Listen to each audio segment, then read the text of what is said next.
The truth of the matter is nothing has changed because the positions that are being occupied by ODM before or subsequent to new nominees being processed to be members of the cabinet, they are the same positions which were occupied by ODM within the Azimio coalition.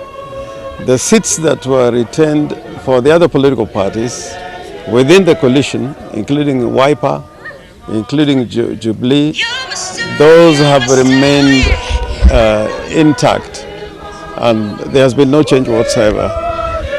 ODM has made it clear that there is no coalition between ODM and Kenya Kwanza. It is individual members who have opted on account of being nominated to be members of the cabinet to take those positions. So ODM, as part of the coalition, remains part of the minority party within the National Assembly and in the Senate.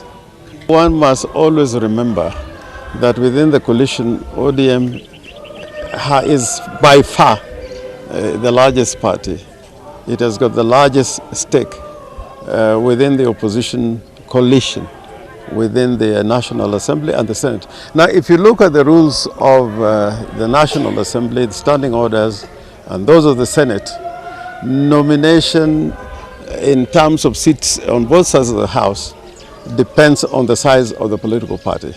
So within the coalition, whether in Kenya Kwanza or in Azimio, the same rules apply, as lawyers will say, mutatis mutandis.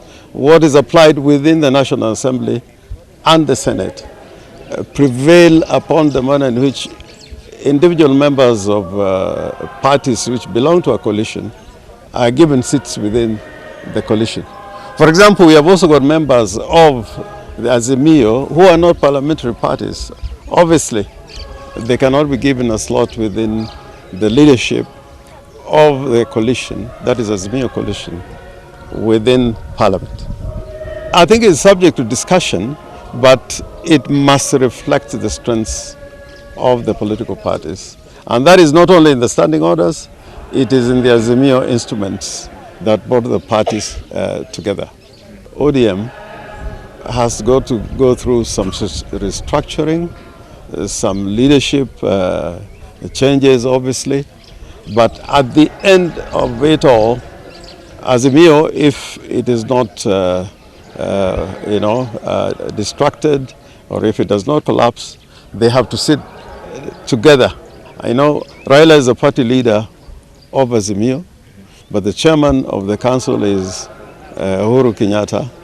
With the membership from various political parties, they'll have to sit down and make that determination. And I think the party leader made it clear many times that the road to any type of arrangement institutionally or organizationally will depend on the preconditions. They are the condition precedent. That includes release of those who are arrested for the demonstrations last year and this year, and the prosecutions must not be continued, and other issues that relate to dealing with cost of living. The other issues that under NADCO, you remember Kenya Kwanza was not very enthusiastic in addressing those issues. That is the pathway towards some structural discussion between any side of the political formations. But otherwise, without these preconditions being met, it is difficult to say that any organizational or structural process is going to be undertaken. Popularity of governors within their counties, I don't think it was performance-based, but one would not be popular or unpopular if, let's say, the person who is popular is not meeting the demands by the electorate. Similarly, if you're meeting the demands of the electorate, you become popular. I am happy that in the assessment in terms of the popularity of individual governors, me included, we are at number 5, which is not a bad number out of 47, but our hope is that we'll rise to the top.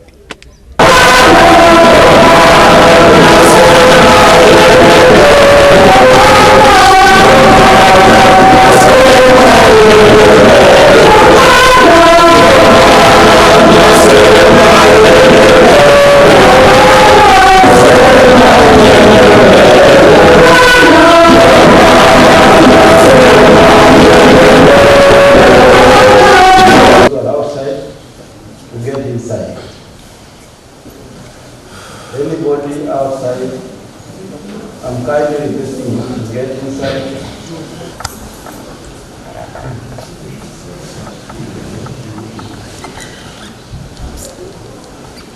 Secondly, I would like to see Dr. Paul.